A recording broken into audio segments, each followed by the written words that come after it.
Miasta. Powszechnie kojarzymy ich rozwój z powolną ewolucją, trwającą setki, a czasem nawet tysiące lat. Ale od tej zasady są wyjątki, a jeden z takich wyjątków znajduje się w Polsce. Jest takie miasto, które w ciągu kilkunastu ledwie lat przerodziło się z osady rybackiej w ponad 100-tysięczną metropolię. Oto historia polskiej Ameryki czasów międzywojennych. Oto historia Gdyni.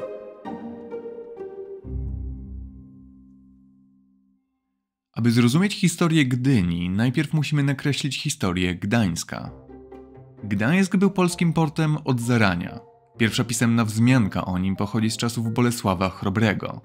Od zawsze miał w sobie jednak pewną odrębność. Geograficznie był najdalej położonym ośrodkiem od stołecznego Krakowa, co samoistnie sprawiało, że kultura i wpływy polskie były tam ukorzenione słabiej. Do tego był ruchliwym portem, co tym bardziej umiędzynarodawiało jego charakter. Przez pierwsze 3 wieki znajdował się w rękach królów i książąt polskich oraz słowiańskich władców pomorskich.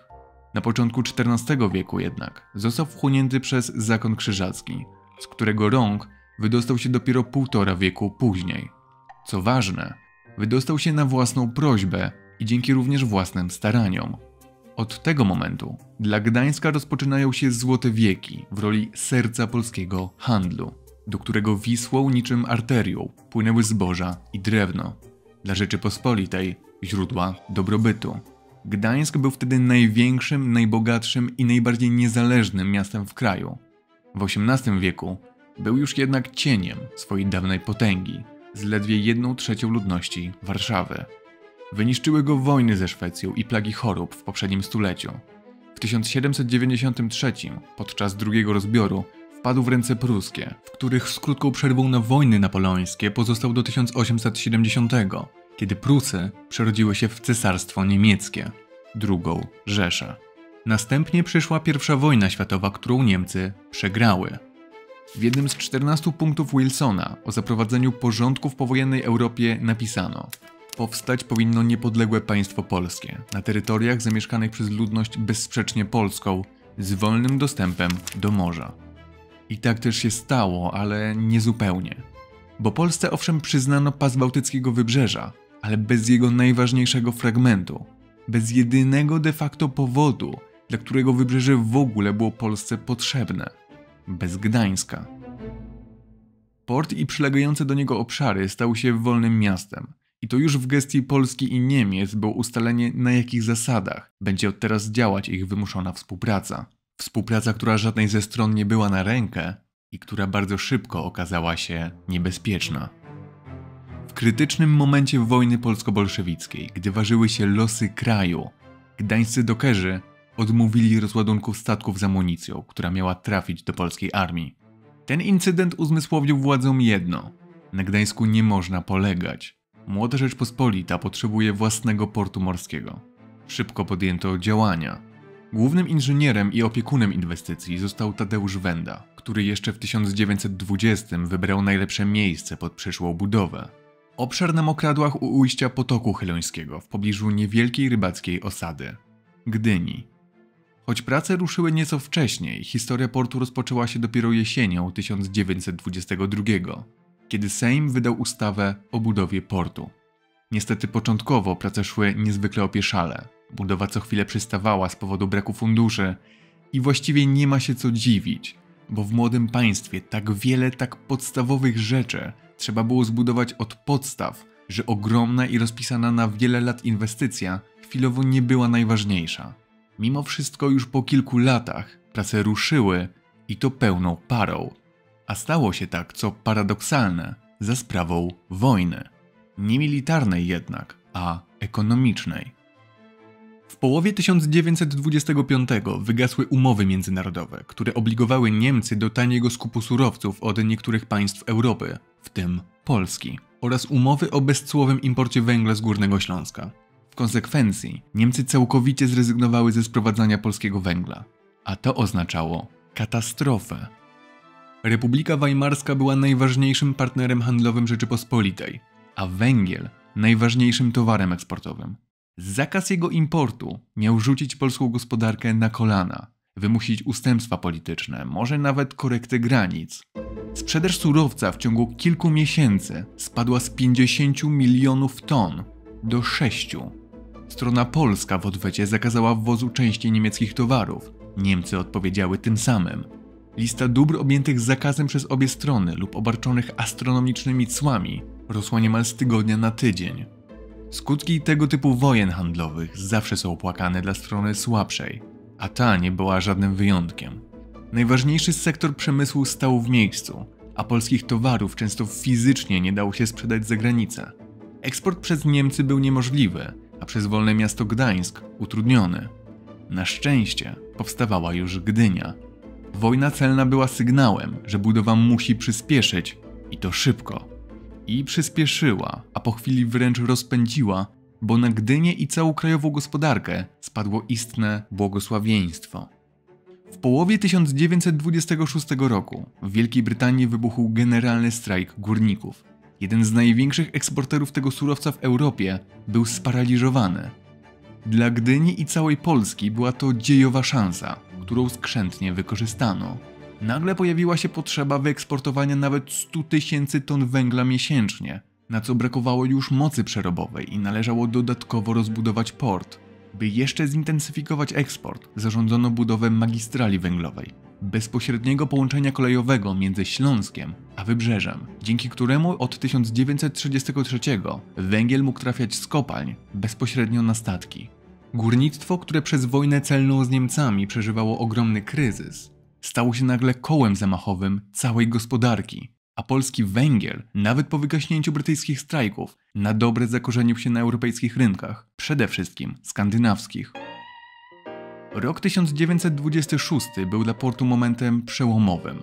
Wówczas również nadano Gdyni, oficjalnie nadal jeszcze wsi, prawa miejskie.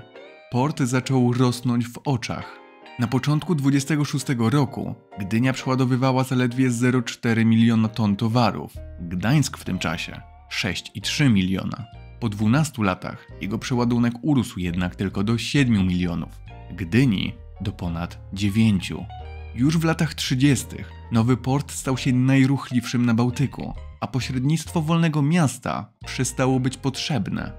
Gdynia była kneblem na malkontentów, udowadniała wszystkim niedowiarkom, że młoda Rzeczpospolita się do czegoś nadaje. Była też oczywiście wdzięcznym argumentem dla dyktatorskiej władzy, która nie przepuszczała żadnej okazji, by sukcesem inwestycji podkreślać swoją skuteczność. I tak jak kariera gdyńskiego portu to bezprecedensowa historia sukcesu, tak dzieje miasta to zupełnie inna bajka. Gdynia jest właściwie bardzo starą miejscowością, starszą nawet od Warszawy. Gdy polskie wojska zajmowały Pomorze na początku 1920 roku, jej populacja liczyła 1300 osób. Była rybacką wsią z kąpieliskiem dla wczasowiczów. Rozpoczęcie budowy portu oznaczało nową erę Gdyni jako polskiej Ameryki. To porównanie ukuto bardzo wcześnie i naprawdę nie sposób odmówić mu precyzji. Wielka inwestycja na końcu kraju, na pozbawionym infrastruktury pustkowiu, tak obcym dla odwiecznie lądowego narodu, bo nadmorskim, w dodatku zasiedlonym już przez nieco odrębny tożsamościowo lud, przez Kaszubów. Na wybrzeżu, niczym na Dzikim Zachodzie, należało więc wybudować kolonię, która emanowałaby wpływami metropolii na cały niepewny etnicznie region. Należało też sprowadzić osadników, którzy na dziewiczym obszarze mogliby rozpocząć nowe życie. Budowa portu wymagała ogromnych ilości robotników, przez co miasto dosłownie rosło w oczach, a całość tylko przyspieszyła w momencie brytyjskich strajków. Precyzyjność porównania do Ameryki miała tu jednak swoje ciemniejsze strony, bo tak jak amerykańskie było tempo rozwoju miasta, tak samo amerykański był chaos tego rozwoju. Państwo wykupiło z rąk prywatnych tereny pod budowę portu, ale tylko te. Obszary na południe, tam gdzie miało powstać miasto, pozostawiono do wyceny na zasadach rynkowych. Władze jakby nie rozumiały, że tak ogromna inwestycja jak port morski pociągnie za sobą boom osadniczy, że ludzie będą emigrować do Gdyni za pracą, że będą zatrudniali się przy budowie, na statkach, że będą chcieli zaczynać od zera, w mieście, które powstaje od zera. Gdynia i tu była Ameryką, miastem imigrantów, miejscem, gdzie każdy był skądś, gdzie każdy mógł zacząć życie od nowa, być anonimowym, wolnym od wszystkich przywar i naleciałości swojego regionu, bo Gdynia była tabula rasa, nie miała żadnej tożsamości, bo dopiero tę tożsamość tworzyła, razem z każdym wysiadającym na dworcu przyjezdnym. To, co znów było wspólne z Ameryką, to ilość tubylców, których była dosłownie garstka. Kaszubów jednak, w przeciwieństwie do Indian, nie wyrzucono ani nie zamknięto w rezerwatach. To oni byli właścicielami gruntów, na których powstawało miasto. Gruntów, których władze mimo apeli urbanistów nie wykupiły i których ceny wraz z napływem kolejnych setek przyjezdnych szybowały w górę. Ubodzy rybacy, właściciele piaszczystych nieużytków, nagle zamienili się w bogaczy. Gdy w 1926 Gdynia otrzymała prawa miejskie, nadeszła ostatnia okazja na relatywnie tanie wykupienie przez państwo działek pod zabudowę, albo przynajmniej ich ponowne podzielenie i wkomponowanie w nowy układ urbanistyczny. To był ostatni moment na takie operacje, bo już za chwilę doszło do strajku górników, do przyspieszenia budowy portu, do wzrostu koniunktury na polski węgiel. Miasto liczyło wtedy jeszcze 12 000 mieszkańców, ale propaganda sukcesu już grzmiała o amerykańskim tempie rozwoju. Podstawą naszej pracy morskiej jest Gdynia. O wielkiej przyszłości czekającej na wybrzeżu. I ludzie wierzyli. I rzucali swoje gospodarstwa na Wileńszczyźnie, na Podkarpaciu, na Polesiu i przyjeżdżali do Gdyni. Emigrowali właściwie w ciemno, nie wiedząc, co zastaną na miejscu, nie zastanawiając się, gdzie znajdą pracę, gdzie będą mieszkać. A to kolejny aspekt, który upodabniał Gdynię do USA. Nigdzie w kraju nie było tak wielkich nierówności, jak tam. Miasto powstające od zera nie posiada przemysłu, niczego nie produkuje, a więc wszystko musi do siebie sprowadzać. A to miasto było położone na samym końcu polskiego systemu transportowego. Przez zaborcze granice nie istniało nawet bezpośrednie połączenie do Warszawy. W Gdyni wszystko było drogie, od cegieł po igły i nici. Do tego ciągle brakowało mieszkań, a czynsze były najwyższe w Polsce. O 50% wyższe niż w Warszawie, o 200% wyższe niż w Łodzi. A zarobki, pomimo skrajnie wysokich kosztów życia, bywały wręcz żałośnie niskie. Jedynym dużym pracodawcą był port. Port, w którym prace budowlane potrafiły przystawać na nawet kilka miesięcy, pozostawiając pracowników bez wypłat. Od rozpoczęcia wielkiego kryzysu zdarzało się to tylko częściej. Pracodawcy mogli dawać robotnikom głodowe pensje albo zwlekać z ich wypłatą tak długo, jak im się podobało, bo po miejsce każdego zatrudnionego i tak ustawiały się kolejki bezrobotnych, którzy z pocałowaniem ręki przyjęliby dowolną pracę na dowolnych warunkach. Połączenie tych zjawisk doprowadzało do tego, że większość mieszkańców Gdyni nie mieszkała w szklanych domach, o których pisał Żeromski, tylko w slumsach, w rozciągających się na przedmieściach fawelach, bez prądu, bez wody i w warunkach często gorszych niż te, jakie ich mieszkańcy zostawiali w swoich rodzinnych wsiach. Różne miało to miasto oblicza. Kiedy 1926 przyniósł Gdyni umiastowienie, powstał oficjalny plan urbanistyczny autorstwa Adama Kunцewicza i Romana Felińskiego. Szkic jednak już na etapie koncepcji musiał sprostać całemu szeregowi problemów.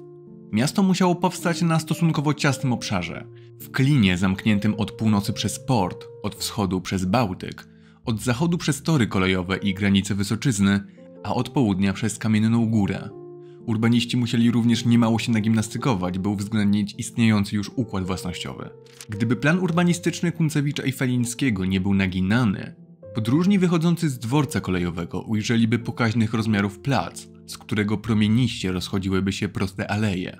Jedna z nich prowadziłaby do dworca morskiego, co symbolicznie łączyłoby Polskę śródlądową z morzem. Inna ulica miała prowadzić wprost na wybrzeże i kończyć się reprezentacyjnym placem nadmorskim. Koncepcja ta jednak niemal od razu poszła między bajki. Niekontrolowanej rozbudowy nie udało się już powstrzymać, a w układ ulic wkradł się chaos. Plac nadmorski nigdy nie powstał. Droga do dworca morskiego jest kręta i prowadzi między portowymi halami. Plac dworcowy nie ma ostatecznie nic ze swojego planowanego monumentalizmu, a tereny na północ od niego wchłonął port. Port był karmicielem miasta, ale w zamian wymagał uległości. Gdy urosła koniunktura na węgiel, bez mrugnięcia okiem zajęto tereny przeznaczone na dzielnicę reprezentacyjną i wybudowano na nich bocznice kolejowe. Mimo jednak tych trudności, w Gdyni udało się stworzyć coś urbanistycznie niebanalnego. Powstało założenie oparte o dwie główne aleje. 10 lutego zaczynającą się w okolicach dworca kolejowego i zmieniającą się w pewnym momencie w spacerowy deptak, zakończony molo. Cała aleja wychodzi zatem kompozycyjnie w morze, wcina się w Bałtyk, będąc optycznie nieskończonej długości. Wydaje się, jakby morze było jej przedłużeniem, integralną częścią. Aleja 10 lutego powstała zatem jako symboliczne ucieleśnienie tego, czym Gdynia miała być w swej istocie. Polskim oknem na świat. A przecina ją prostopadle nie mniej ważny symbolicznie trakt. Świętojańska. Doskonale prosta, ciągnąca się przez 1,5 kilometra z północy na południe ulica, będąca niczym rdzeń kręgowy dla całego gdyńskiego śródmieścia. Tu udało się zapanować nad chaotyczną rozbudową i ta niemal industrialna czystość jej formy, brak zbędnych zakrętów, brak udziwnień, ten surowy minimalizm wprost ukazuje potęgę władzy centralnej, bez której nadzoru tak nienaturalny twór nie miałby szans powstać. Świętojańska symbolizuje również nowoczesność, nową epokę, która oddziela grubą, nomen omen, kreską, zagmatwanie, brud i zaduch starych miast i prezentuje nowe, proste, czyste, przewiewne, lepsze. Ale Gdynia to nie tylko urbanistyka, to również architektura, a z nią błyszczący białymi tynkami modernizm. Modernizm jest grupą prądów architektonicznych, która powstała na początku XX wieku i wywróciła świat architektury do góry nogami. Ponieważ modernizm to pierwszy europejski styl w dziejach, który raz na zawsze odrzucił motywy historyczne. Porządek dorycki wykształcił się w VI wieku przed naszą erą i można go uznać za europejski fundament rozumowania estetycznego na następne milenia. Bo styl grecki zaadaptowali i rozwinęli starożytni Rzymianie. Wprowadzili oni do architektury kopułę, wynaleźli też niezwykle wytrzymały materiał, którym nie dysponowali Grecy – beton. Dzięki niemu mogli wznosić gmachy monumentalne jak nigdy wcześniej. Po upadku Rzymu chrześcijańska Europa próbowała w dość nieudolny sposób zaadaptować osiągnięcia Rzymian, czego wynikiem był styl romański. Jego dużo bardziej udanym rozwinięciem był gotyk. Styl ten dał wynalazek przypory, która pozwoliła na konstruowanie pięknych i skomplikowanych sklepień i wznoszenie niezwykle strzelistych, wertykalnych budowli. Gotycka katedra w Lincoln w Anglii była pierwszym budynkiem w dziejach wyższym od piramidy Cheopsa. Osiągnięcie tego zajęło ludzkości 4000 lat. Po gotyku nadszedł renesans, czyli ponowne odkrycie dokonań starożytnych. Powróciła kopuła, kolumnada, tympanon, choć jeszcze z wyraźnymi średniowiecznymi naleciałościami. Rozwinięciem renesansu był barok, który znów przesunął granice monumentalizmu, który jest wręcz ciężki od zdobień i detali. W XVIII wieku barok przekształcił się w nieco lżejsze i mniej pompatyczne rokoko, a w XIX przyszedł historyzm. Wydawało się, że wszystko, co architektura miała już do zaoferowania, zostało wymyślone, więc ograniczano się jedynie do budowy z jeszcze większym rozmachem w stylach już poznanych. I tak powstał neorenesans, neobarok, neoromanizm, ale stulecie zdominowały przede wszystkim dwa. Neogotyk, który dał nam pałac westminsterski czy zamek w Neuschwanstein, oraz neoklasycyzm.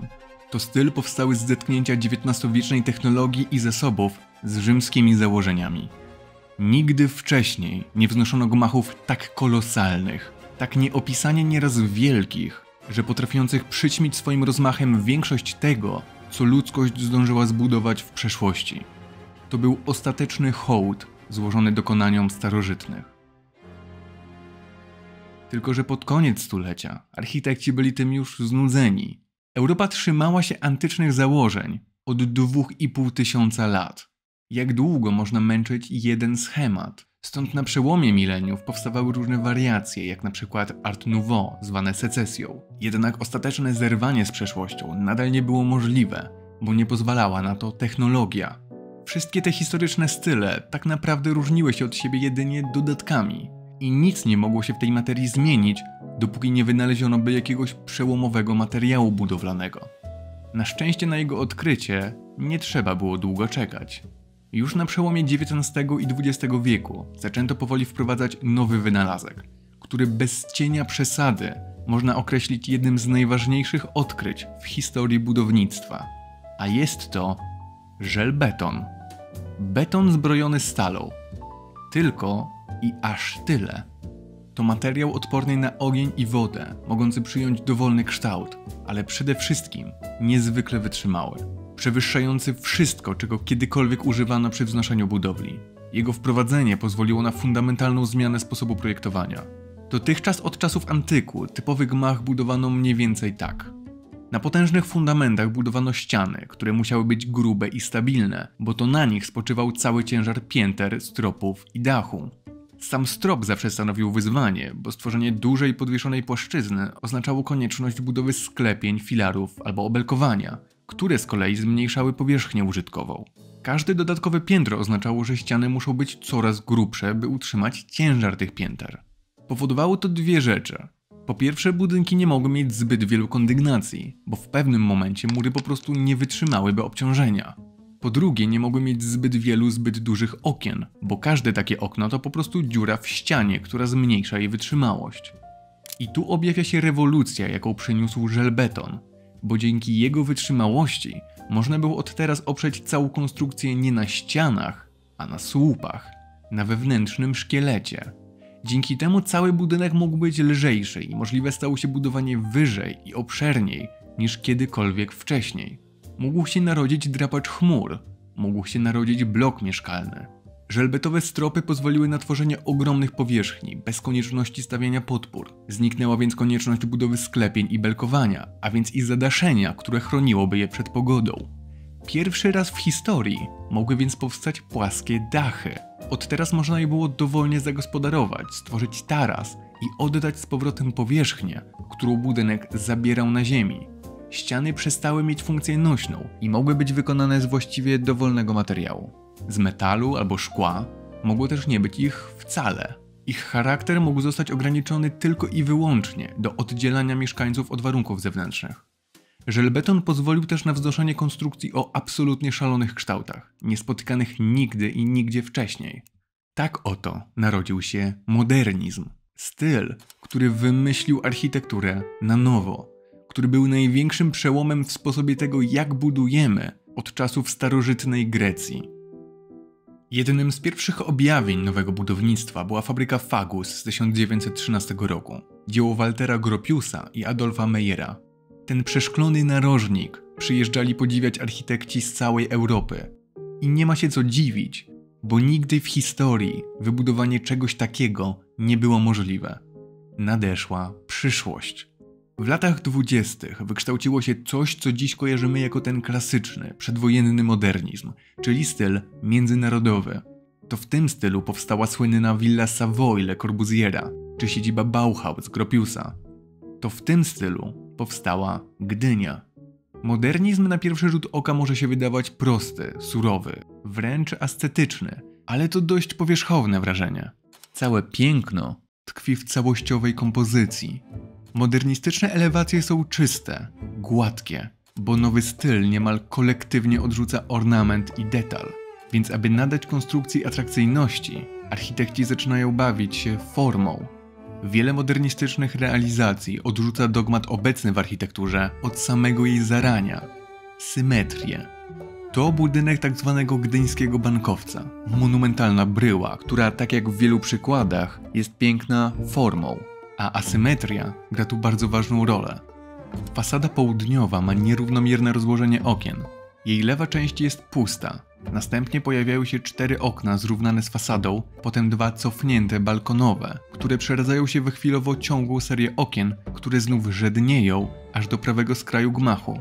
Nie ma tu schematu, nie ma reguły. Niesamowita jest wieloplanowość budynku. Na jego dachu zbudowano 2 schodkowe nadbudówki, które przylegają do 3., najwyższej i zaoblonej, wystającej nieco poza bryłę konstrukcji i zaburzającej całą formę południowej fasady.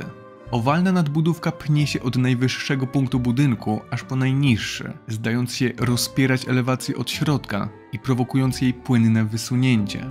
Istna poezja formy. Jednak bankowiec kryje w sobie jeszcze jeden motyw. Jest to mianowicie doskonały przykład tzw. stylu okrętowego. Początek XX wieku stał się momentem narodzin nowoczesnych środków transportu, automobili, cepelinów, aeroplanów oraz liniowców oceanicznych. I szczególnie te ostatnie stały się dla architektów inspiracją do budowy równie nowatorskich brył. Bo gdy spojrzymy na transatlantyk stojący w porcie, może on przywoływać na myśl właśnie ogromny gmach, ale to nie jedyne skojarzenie. Gdy zajrzymy do jego wnętrza, zobaczymy harmonijną mozaikę kabin, kajut i pokładów, nierzadko dla nawet kilku tysięcy ludzi. Jak powiedziałby Le Corbusier, maszyna do mieszkania.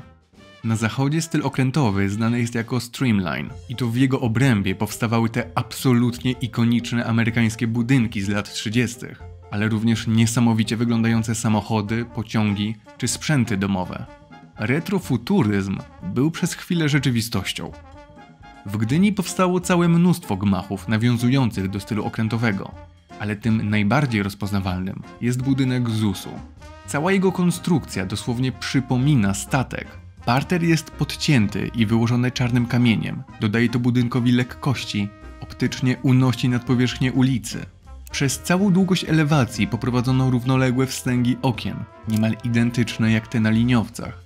I to, co oczywiście rzuca się w oczy już przy pierwszym spojrzeniu, czyli jego zaoblone zwieńczenie, intencjonalnie przypominające masywny dziób statku.